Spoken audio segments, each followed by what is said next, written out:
मैं सबसे पहले तो इतनी बड़ी तादाद में मेरी जहां भी नजर पड़ती है मुझे माताएं बहनें दिख रही हैं। मैं उनको विशेष रूप से प्रणाम करता हूं कि आप इतनी गर्मी में हम सबको आशीर्वाद देने के लिए इतनी बड़ी संख्या में आए हैं। शायद राजस्थान नया इतिहास लिखने जा रहा है। माताएं बहनें, मैं सर झुका करके आपको प्रणाम करता हूं। जय पुष्कर राजरी। परम पिता ब्रह्मा जी री जय। जय श्रीमन नारायण। सावित्री माता री जय। अजमेर, नागौर, ये क्षेत्र वीर तेजाजी महाराज और मीराबाई की आध्यात्मिक भूमि है। ये क्षेत्र राष्ट्र गौरव पृथ्वीराज चौहान जैसे शूरवीरों की शौर्य भूमि है। मैं इस महान धरती से राजस्थान की इस महान अनगिनत विभूतियों को सर झुका करके नमन करता हूं। साथियों, आज 6 अप्रैल को ही भारतीय जनता पार्टी की स्थापना हुई थी। ये संयोग देखिए कि आज ही मुझे पुष्कर क्षेत्र में आने का सौभाग्य मिला है। ब्रह्मा जी तो नियंता है, निर्माता है, और भारतीय जनता पार्टी भी नए भारत के निर्माण के लिए प्रतिबद्ध है। और सबसे बड़ी बात,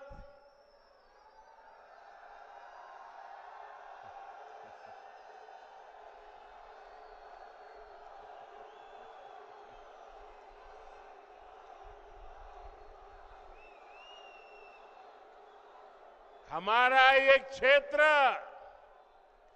कमल से इस क्षेत्र का संबंध है और भाजपा की पहचान भी देश के कोने कोने में कमल खिलाने जा रही है। और इसलिए पूरा देश कह रहा है, हर माता बहनें कह रही है, हर नौजवान कह रहा है, फिर एक बार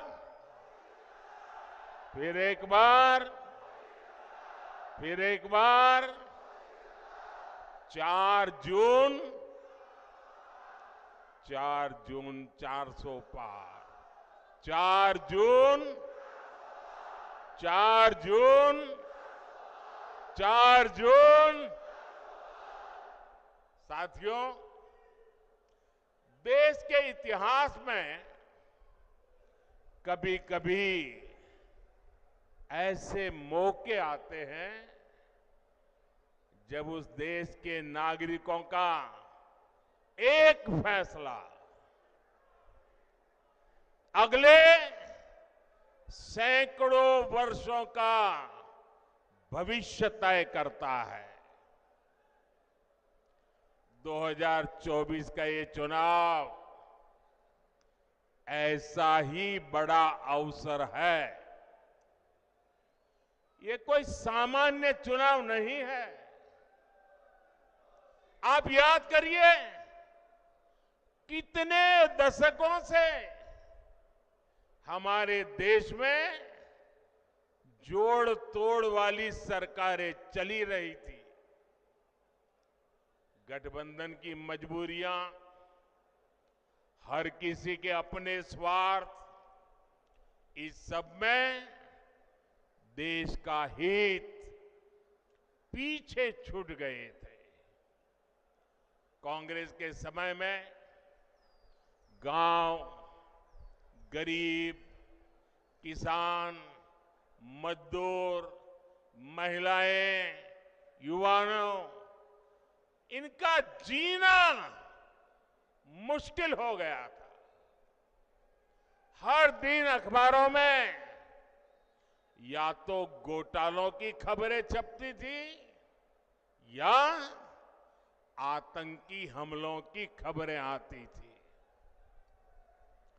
लेकिन 2014 से देश में एक बड़े बदलाव की शुरुआत हुई। दशकों बाद देश को आप सब जागरूक मतदाताओं ने पूर्ण बहुमत वाली सरकार देश को दी। आज भारत समंदर पर बड़े बड़े पुल बना रहा है। आज भारत पहाड़ों में भी सुरंगें बनाकर सीमा की सुरक्षा बढ़ा रहा है। अब जब अजमेर से वंदे भारत ट्रेन रफ्तार भरती है तो विदेशी भी हैरान हो जाते हैं। अब राजस्थान में एक से बढ़कर एक एक्सप्रेस वे बन रहे हैं, डेडिकेटेड फ्रेट कॉरिडोर बन रहे हैं। भाजपा के शासन में राजस्थान विकास की नई ऊंचाई की ओर बढ़ रहा है। साथियों, कांग्रेस जहां रहती है वहां विकास हो ही नहीं सकता।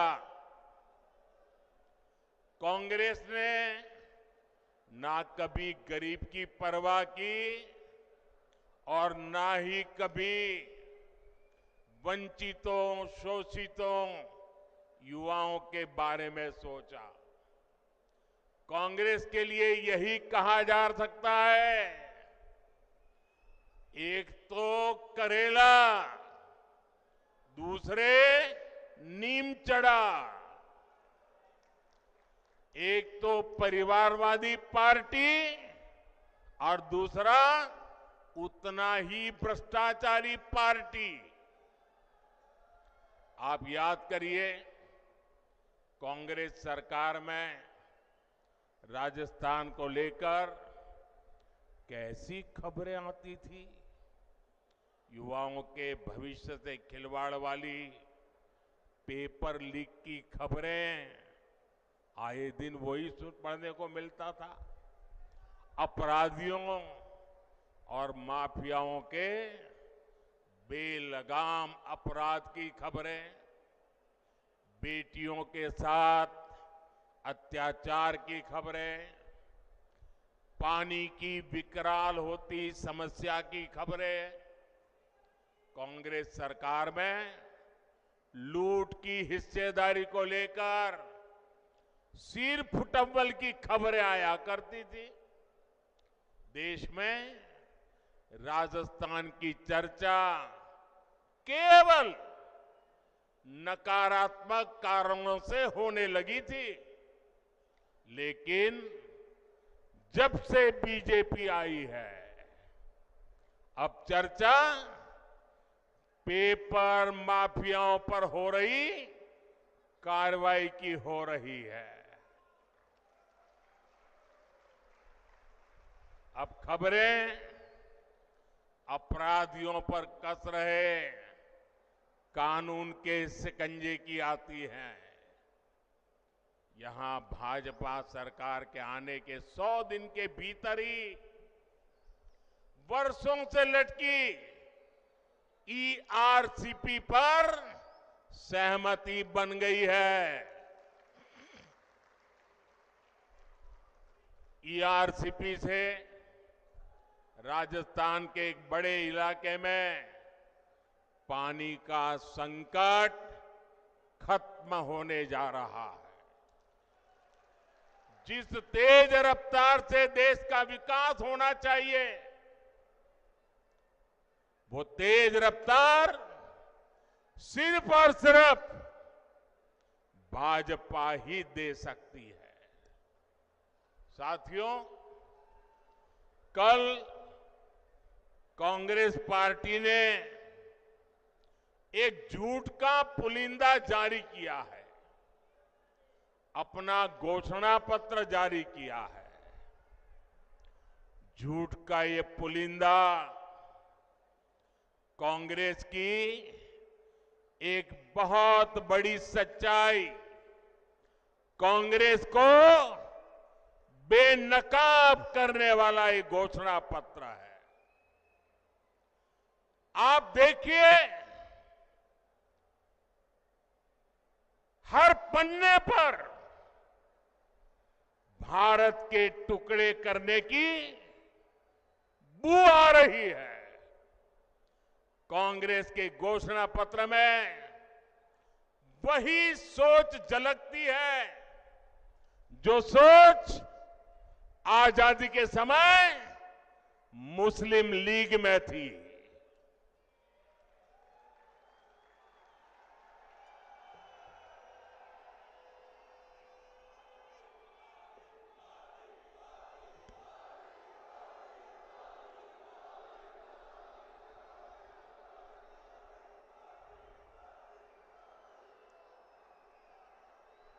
मुस्लिम लीग के उस समय के विचारों को कांग्रेस आज भारत पर थोपना चाहती है।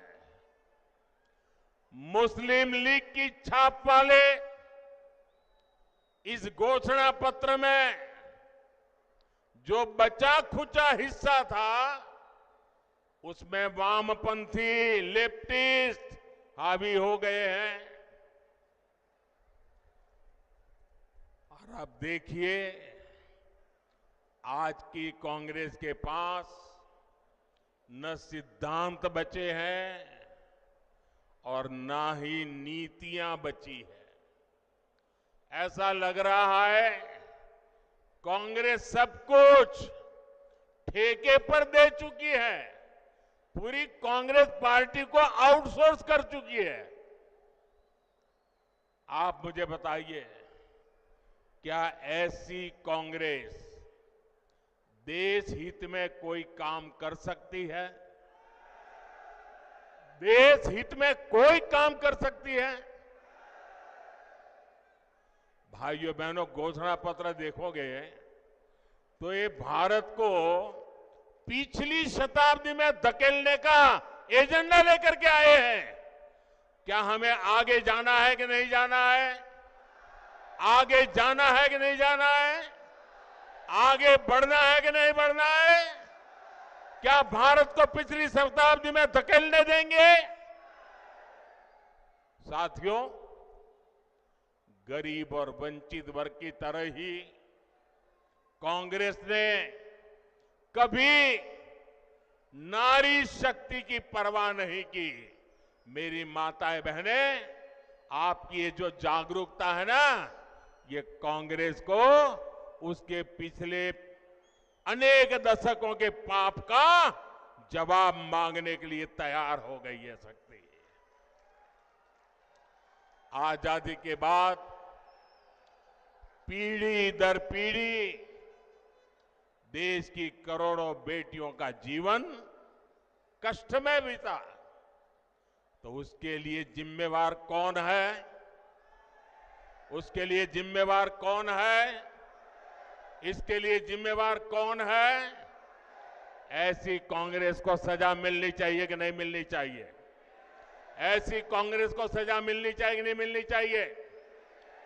19 अप्रैल और 26 अप्रैल कमल पे बटन दबाकर ये कांग्रेस को कड़ी सजा देने का समय आ गया है।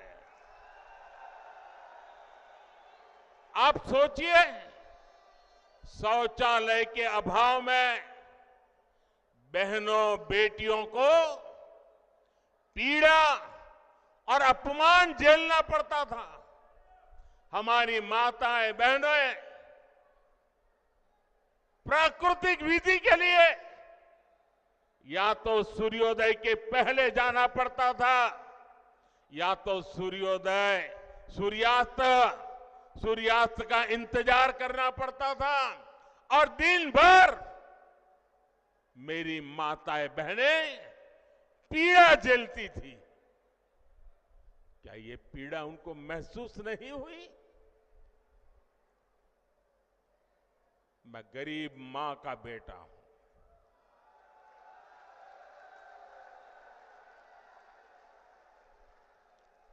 इसलिए हर मां का दुख दर्द भली भांति समझता हूं।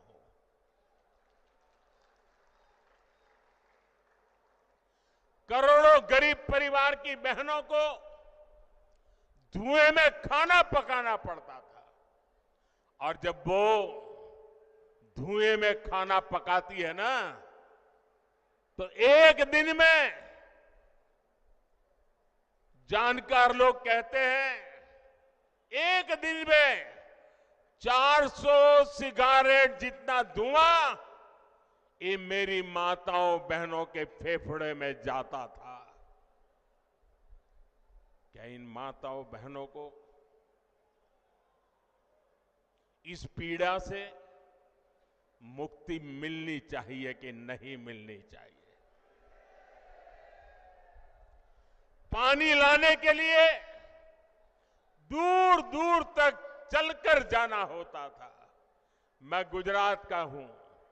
राजस्थान और गुजरात में पानी का संकट हम सब ने भली भांति देखा है और इसके सारा बोझ हमारी माताओं बहनों पर पड़ता था। सर पे बहुत बड़ा वजन उठा करके पानी लेने जाना पड़ता था। भाइयों बहनों, गर्भ के समय हमारी माताओं बहनों को जो पोषक आहार चाहिए ताकि गर्भ में जो बच्चा है वो तंदुरुस्ती के साथ उसका जन्म हो, उसकी भी परवाह नहीं की। आज आपका ये बेटा आपके गर्भ में जो बच्चा है ना, उसकी भी चिंता करता है।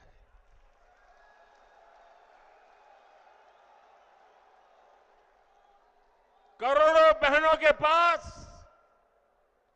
बैंक का खाता नहीं था। अगर कहीं से थोड़े बहुत पैसे बचा लिए तो या तो अनाज के डिब्बे में रखना पड़ता था। आज मोदी ने इन माताओं बहनों के बैंक में खाते खुलवा दिए। आप देखिए समाज की क्या स्थिति थी। अगर परिवार में खेत है तो पुरुष के नाम पर, घर है तो पुरुष के नाम पर, गाड़ी है तो पुरुष के नाम पर, दुकान है तो पुरुष के नाम पर, और अगर पति नहीं रहा तो बेटे के नाम पर। हमारी माताओं बहनों के नाम कुछ नहीं होता था। और ये आपका बेटा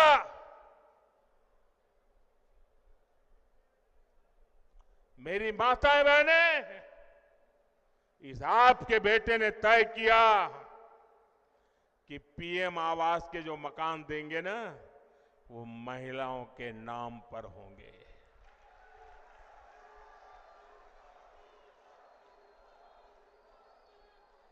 हमारी माताओं बहनों को रोजगार के अवसर नहीं थे। बहुत सारे क्षेत्रों में महिलाओं के लिए दरवाजे बंद थे। साथियों, आपने 2014 में आपके इस बेटे को आशीर्वाद दिया। आपने मुझे आशीर्वाद दिया। गरीब के इस बेटे ने देश की मातृशक्ति का जीवन आसान बनाने के लिए पूरी शक्ति लगा दी। बीजेपी सरकार ने 12 करोड़ शौचालय बनाए और हमारी माताएं बहनें कहती हैं ये शौचालय तो हमारा इज्जत घर है। उज्ज्वला योजना ने 10 करोड़ गरीब परिवार की बहनों को धुएं से मुक्ति दी। गरीबों के जो 4 करोड़ घर बने उसमें से ज्यादातर घर महिलाओं के नाम किए। 11 करोड़ परिवार की बहनों के घर पहली बार नल से जल पहुंचा है।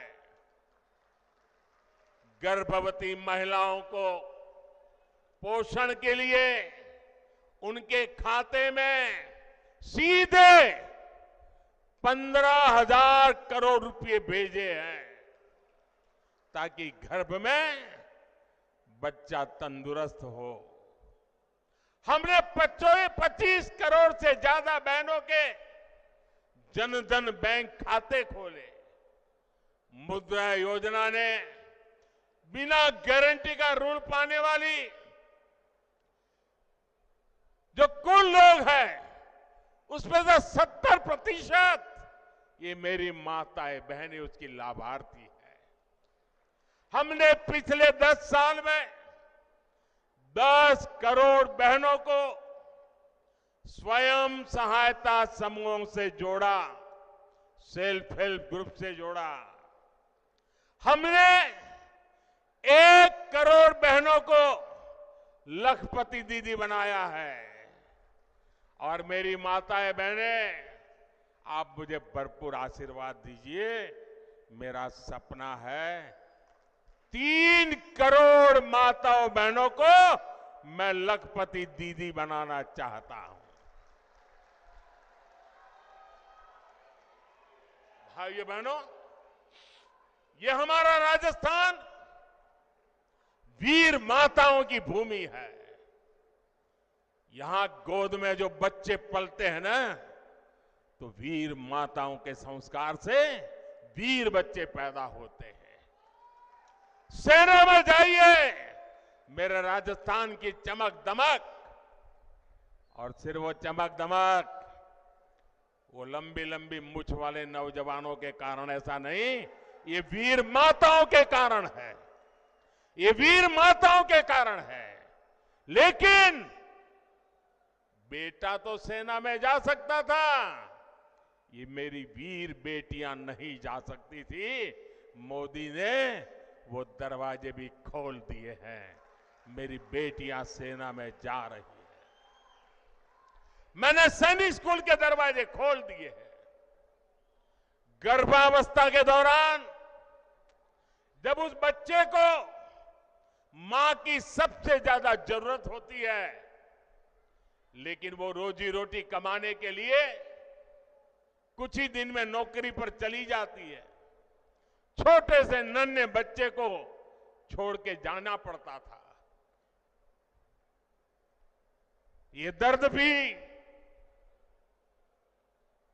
आपका ये बेटा भली भांति समझता है। और इसलिए ऐसी बेटियां जो काम करती हैं, उनके लिए प्रसूति के बाद 26 हफ्ते की छुट्टी यानी आधा साल 6 महीने की छुट्टी हमारी सरकार ने दी है।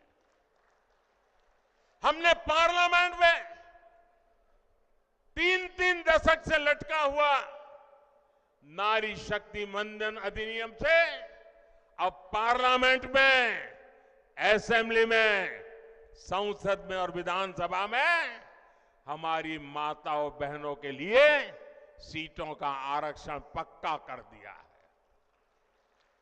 ऐसी तो अनगिनत योजनाएं, उसका परिणाम है कि आज भारत की नारी शक्ति के हौसले बुलंद है। और तभी मैं कहता हूं कि नीयत सही तो नतीजे सही।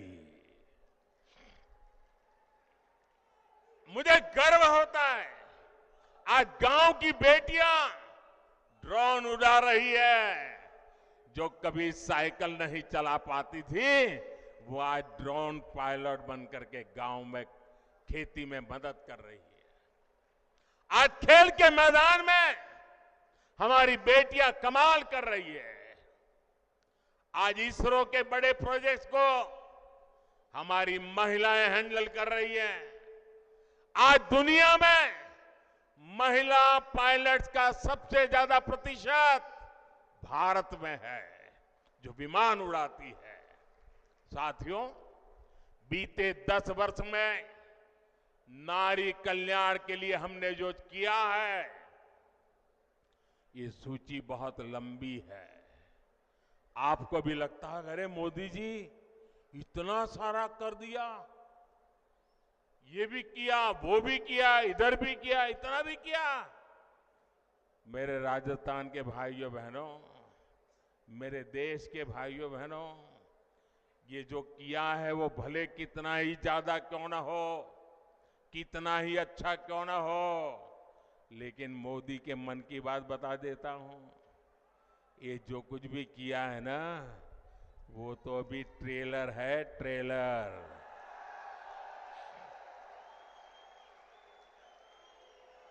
अभी तो हमें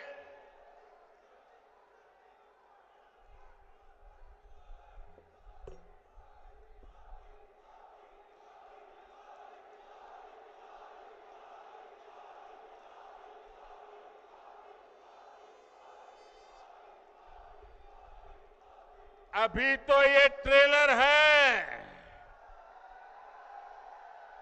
हमें देश को बहुत आगे लेके जाना है।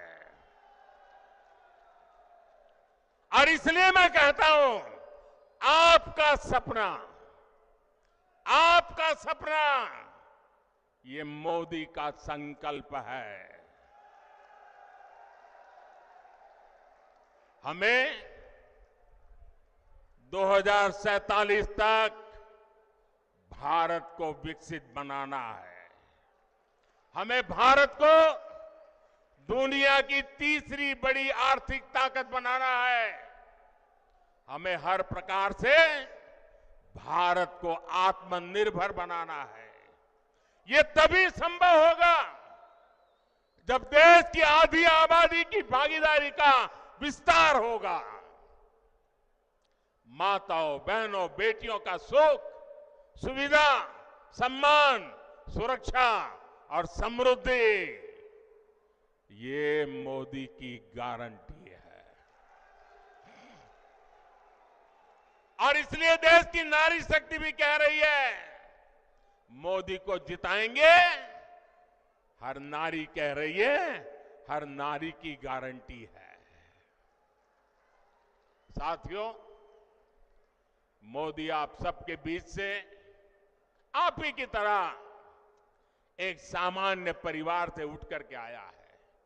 आज भाजपा का स्थापना दिन मनाया जा रहा है।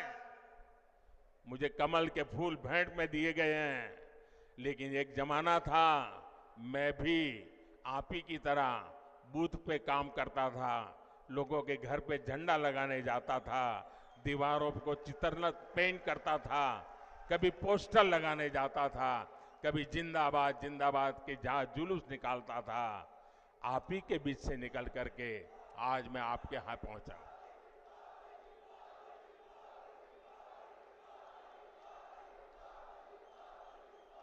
साथियों, ये जो देश के बड़े बड़े नामदार कांग्रेस और शाही परिवार के बड़े बड़े नामदार इस कामदार को गाली देते हैं, वो नामदार है, शायद गाली देना उनका वो अधिकार मानते होंगे, ये कामदार ऐसा है जो हर गाली को पचा जाता है। साथियों, ये मोदी से इसलिए नाराज है क्योंकि मोदी आज देश के गांव गरीब के साथ चट्टान की तरह खड़ा है। जनता के पैसे को लूटना ये लोग अपना खानदानी हक समझते थे। मोदी ने पिछले 10 साल में लूट की इस बीमारी का परमानेंट इलाज कर दिया है। मोदी ने इनकी लूट की दुकान का शटर गिरा दिया है और इसलिए ये बौखलाए हुए हैं। साथियों, इन परिवारवादी भ्रष्टाचारियों के कैसे कैसे खेल होते हैं, मैं आपको एक उदाहरण देता हूं। आज बीजेपी की सरकार देश के 80 करोड़ जरूरतमंदों को मुफ्त राशन देती है। अलग अलग योजनाओं का पैसा सीधा आपके खाते में आता है। 10 वर्ष में हमने 30 लाख करोड़ रुपया, आंकड़ा याद रखिए, 10 साल में 30 लाख करोड़ रुपए से भी ज्यादा गरीबों के खाते में सीधे भेजे हैं। जब कांग्रेस की सरकार थी तब जो भी पैसा सरकार द्वारा भेजा जाता था तो बीच में ही लूट जाता था।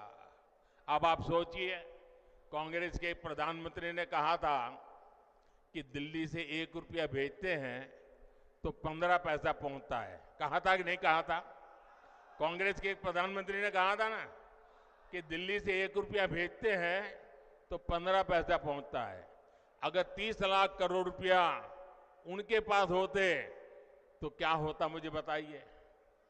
अब 1 रुपया भेजते हैं, 15 पैसा पहुंचता है, तो वो कौन सा पंजा है जो बीच में से रुपये मार लेता है? भाइयों बहनों, हमने जांच कराई तो पता चला कि कांग्रेस ने 10 करोड़ से ज्यादा ऐसे फर्जी लाभार्थी बनवा कर रखे थे जिनका कभी जन्म ही नहीं हुआ था, पैदा ही नहीं हुए, लेकिन योजनाएं उनके नाम पर चढ़ जाती थी। यानी 10 करोड़ फर्जी नामों पर आपके हक का हजारों करोड़ रुपया सीधे कांग्रेस के बिचौलिए के पास जा रहा था। मोदी ने ये खेल बंद कर दिया। मैंने जांच एजेंसियों को खुली छूट दी है। आपने देखा होगा, कांग्रेस के एक सांसद के यहां से 300 करोड़ से ज्यादा नगद, आप कल्पना कर सकते हैं जी, 300 करोड़ रुपए नगद अलमारी में ढेर के ढेर पड़े थे और पकड़े गए। टीवी पर आपने देखा होगा। आप हैरान हो जाएंगे, ये बैंक के पास नोट गिनने के जो मशीन होते हैं ना, मुझे कितनी बैंकों से लाया, लेकिन मशीन थक गए गिनते गिनते, मशीन बंद हो जाते थे, पैसे निकलते ही जा रहे थे। कांग्रेस का घमंडिया गठबंधन मोदी से परेशान है, इसलिए चिढ़ता है, गुस्सा करता है, गाली देता है। लेकिन कांग्रेस के लोग समझ ले, आप जितना कीचड़ उछालोगे ना, जितना कीचड़ उछालोगे, कमल उतना ही ज्यादा खिलने वाला है।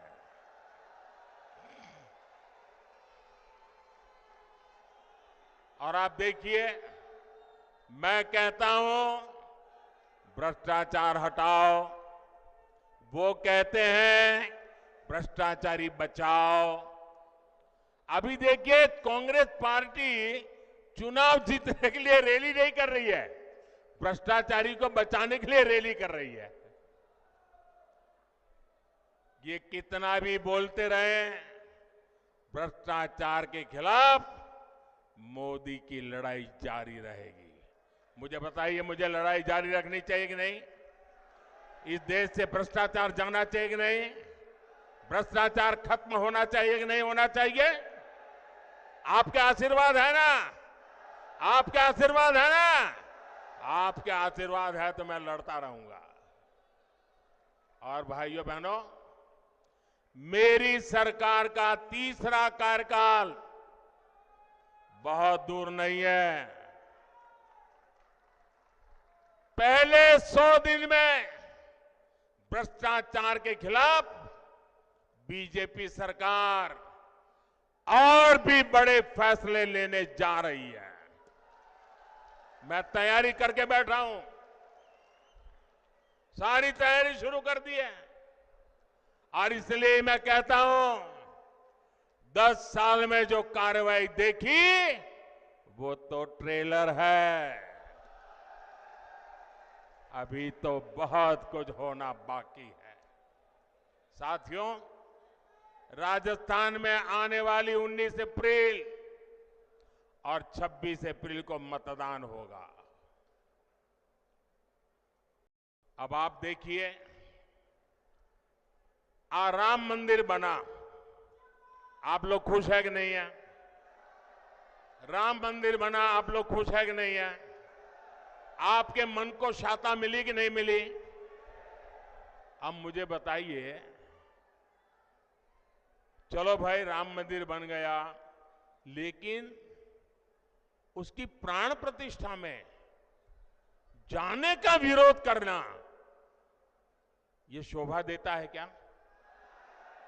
इतना ही नहीं, अगर कोई प्राण प्रतिष्ठा में आ गया तो उसको कांग्रेस पार्टी से 6 साल के लिए निकाल दिया। क्या इस देश में ऐसा हो सकता है भाई? प्रभु राम के बिना आप देश की कल्पना कर सकते हो? हमारे यहां तो सुबह शाम मिलते हैं तो राम राम सा करके शुरू करते हैं भाई। और अंतिम विदाई में भी राम बोलो राम से ही जाते हैं जी। उस राम के खिलाफ इतना गुस्सा मेरे दिमाग में नहीं बैठ रहा है भैया। प्रभु राम अपने घर विराजे, और ये रामनवमी आ रही है, सज धज के लोग मनाने वाले हैं। हम देखते हैं कितना विरोध करते हो।